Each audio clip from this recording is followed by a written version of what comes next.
जय सिया राम। धर्म सेवा में अमर शहीद ये चार लाडले आचार्य श्री सूर्यदत्त शास्त्री काव्य तीर्थ विशारद। आज हम आपको चार अमर शहीद बच्चों का स्मरण करा रहे हैं जिन्होंने धर्म की बलि वेदी पर अपने को कुर्बान कर दिया था। वयस्क में तो बुद्धि होती है, सोचने समझने की ताकत होती है, आन शान इज्जत और प्रतिष्ठा का ख्याल होता है, पर इन छोटे लाडले बच्चों के खून की गर्मी तो देखिए, कितनी ढूंढता है, कितना साहस है, कैसी उत्कट लगन है, भय का नाम निशान नहीं है। ऑफ इन 6, 7, 10 वर्ष के बच्चे में कितनी दिलेरी है। संभवतः इन्होंने दादाजी गुरु तेग बहादुर जी की कुर्बानी सुनी होगी और पिताजी गुरु गोविंद सिंह तो अभी जूझ ही रहे थे। युद्ध और बहादुरों के वातावरण में तो ये बच्चे अभी पनपे ही थे। शाही दरबार से गुरु गोविंद सिंह जी से कई मुठभेड़ें हुई। गुरु गोविंद सिंह की बढ़ती हुई शक्ति और शूरता की को देखकर औरंगजेब झुंझलाया हुआ था। उसने शाही फरमान निकाले कि पंजाब के सभी सूबों के हकीम और सरदार तथा पहाड़ी राजा मिलकर आनंदपुर को बर्बाद कर डाले और गोविंद सिंह जी को गिरफ्तार करे, ये या उनका सिर काटकर शाही दरबार में हाजिर करे। फिर क्या था, आक्रमण कर दिया गया, घमासान युद्ध हुआ। कहाँ राजाओं के दल के साथ शाही सेना और कहीं कहीं मुट्ठी भर सिख सरदारों की सेना। मुगल सेना 20 गुना अधिक थी, फिर भी सिखों की सेनाओं ने कमाल किया। आनंदपुर के किले में रहते हुए शाही सेना को परेशान कर दिया। लड़ाई बहुत दिनों तक चली। शाही सेना आनंदपुर किले को घेरकर जम गई। इधर सिखों के रसद सामान घटने लगा, राशन के सामान घटने लगे, परेशानियां बढ़ गई। सिख सेना भूख से घबरा गई। अपने साथियों के विचारों से बाध्य होकर अनुकूल अवसर जान आधी रात में सपरिवार गुरु जी ने किला छोड़ दिया। शाही फौज को जब बाद में पता लगा कि हलचल मच गई, सेनाओं की दौड़ होने लगी, उसी हो हल्ले में गुरु जी के परिवार वाले बिलग बिलग हो भटक गए। गुरु जी की माता अपने छोटे पोते जोरावर सिंह तथा फतेह सिंह के साथ दूसरी ओर निकल पड़ी। साथ में उनका एक रसोइया था। रसोइये के विश्वासघात के कारण ये लोग सेनाओं द्वारा गिरफ्तार कर सूबा सराह हिंद भेज दिए गए। सूबा सराह हिंद ने गुरु गोविंद के दिल पर चोट पहुंचाने के ख्याल से उन दोनों छोटे बच्चों को मुसलमान बनाने का निश्चय किया। भरे दरबार में जोरावर सिंह और फतेह सिंह नामक बच्चों से वजी दखा नामक सूबा ने कहा, ए बच्चों, तुम लोगों को दीन इस्लाम की गोद में आना मंजूर है या कत्ल होना? 2-3 बार पूछने पर जोरावर सिंह ने कहा, कत्ल होना कबूल है। वजीद खां बोला, बच्चों, दीन इस्लाम में आकर सुख से दुनिया की मौज हासिल करो।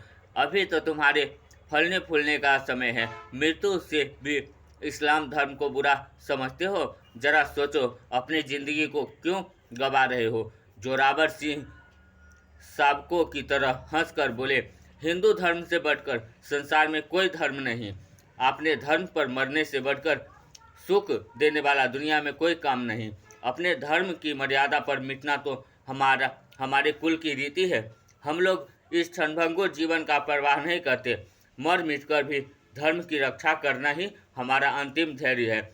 चाहे तुम कत्ल करो या तुम्हारी जो इच्छा हो करो।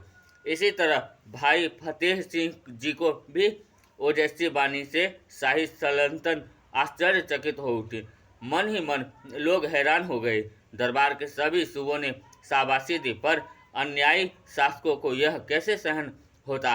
काजियों एवं मुल्लाओं की राय से इन्हें दीवार में चुनवाने की बात तय हुई। जीते जी इंतजाम हो गया। 1 गज की दूरी पर दोनों भाई दीवार में चुने जाने लगे। धर्मांध सूबेदार ने कहा, ए बालको, अभी तो तुम्हारे प्राण बच सकते हैं। तू कलमा पढ़कर मुसलमान धर्म स्वीकार कर लो। मैं तुम्हें नेक सलाह देता हूँ। वीर जोरावर सिंह ने गर्जना करते हुए कहा, अरे अत्याचारी नराधम, तू अब तू क्या बकता है? मुझे तो आज खुशी है कि पंचम गुरु अर्जुन देव और दादा गुरु तेग बहादुर के मिशन को पूरा करने के लिए मैं अपनी कुर्बानी कर रहा हूँ। तेरे जैसे अत्याचारियों से यह धर्म मिटने का नहीं, बल्कि हमारे खूनों से इसके पौधे सींचे जा रहे हैं। आत्मा अमर है, इसे कौन मार सकता है? दीवार शरीर को ढकती हुई ऊपर बढ़ती जा रही थी। छोटे भाई फतेह सिंह की गर्दन तक दीवार आ गई थी। वे पहले ही आंखों से ओट हो जाने वाले थे। जोरावर सिंह ने देखा, भाई फतेह मुझसे पहले मृत्यु का आलिंगन कर रहा है। उसकी आंखों में आंसू की बूंदें आ गई है।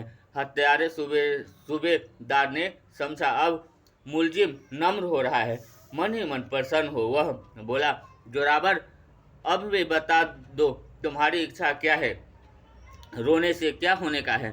जोरावर ने गंभीरतापूर्वक उत्तर दिया, आज मैं बड़ा अभागा हूँ कि अपने छोटे भाई से पहले मैंने जन्म धारण किया, माता का दूध और जन्मभूमि का अन्न जल ग्रहण किया, धर्म की रक्षा ली, किंतु धर्म के निर्मित जीवन दान देने का सौभाग्य मेरे से पहले छोटे भाई फतेह को प्राप्त हो रहा है। धन्य है यह। इसलिए मुझे आज खेद हो रहा है कि मैं भाई फतेह के बाद अपनी कुर्बानी कर रहा हूँ। देखते देखते दोनों बालक दीवारों में चुन दिए गए। उधर गुरु गोविंद सिंह जी की सारी सेनाएं लड़ते लड़ाते समाप्त हो चुकी थी। बड़े पुत्र कुमार अजीत सिंह से रहा नहीं गया। पिता के पास आकर वे बोले, पिताजी, जीते जी बंदी होना कायरता है, भागना बुजदिली है, इससे अच्छा है लड़कर मरना। आप आज्ञा करें, मैं इन यवनों के छक्के छुड़ा दूं या मृत्यु को आलिंगन करूं। वीर पुत्र की वाणी सुन गुरुजी का कलेजा फूल उठा।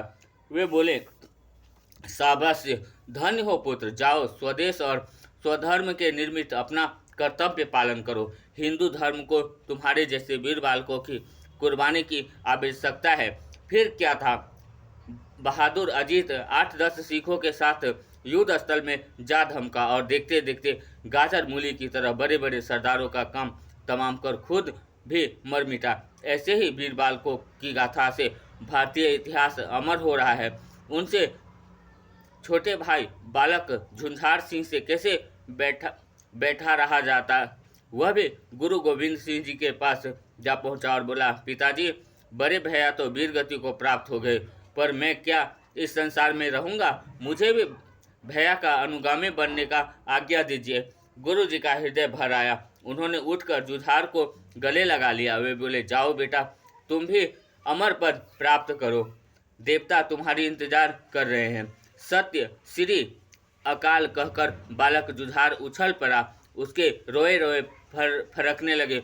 गुरु जी ने उसे वीर भेष से सज्जित कर दिया और आशीर्वाद दिया। वीर जुझार पिताजी को नमस्कार कर अपने कुछ सरदार साथियों के साथ हारी नामक घोड़े पर सवार हो युद्ध में जा जूझे। जिधर ही जुझार जाता उधर ही मानो महाकाल की लपलपाती हुई जिया सेनाओं को चाट रही है, ऐसा मालूम होता था। देखते देखते मैदान साफ हो गया, परंतु अंत में प्यासा थका मदा वह लड़ता बालक भी मृत्यु की भेंट चढ़ गया। देखने वाले दुश्मन भी धन्य धन्य करने लगे। धन्य है यह देश, धन्य है वे माता पिता जिन्होंने इन लाडले 4 पुत्र रत्नों को जन्म दिया और देश धर्म जाति के नाम पर उन्हें उत्सर्ग कर दिया। अमर शहीद इन चारों वीर बालकों की जय हो। जय सिया राम।